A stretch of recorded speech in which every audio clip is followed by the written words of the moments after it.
Allergic asthma allergens कारक होते हैं अस्थमा होने में, और मुख्य एलर्जेंस जो अस्थमा के कारक होते हैं वो है पॉलेंस जो कि वातावरण में मिलते हैं, धूल के कण और जानवरों की त्वचा की रूसी।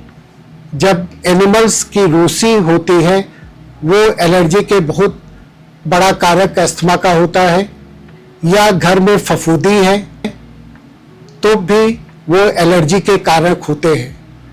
तिलचट्टे भी एलर्जी के बहुत बड़े कारक होते हैं और इसलिए ऐसे मरीजों के घर में तिलचट्टे वगैरह नहीं होने चाहिए। कुछ बच्चे ऐसे होते हैं जिनको बचपन से ही दूध नहीं पसंद होता है। वो इसलिए नहीं पसंद होता क्योंकि जब दूध पीते हैं या दूध से बना हुआ कोई भी पदार्थ जब वो लेते हैं तो उनमें तकलीफ होने लगती है। तो फूड एलर्जी में मिल्क एलर्जी सबसे कॉमन है। इसके अलावा किसी भी फूड से एलर्जी हो सकती है। केमिकल्स एलर्जी भी एलर्जी होने में बहुत बड़ा कारण है।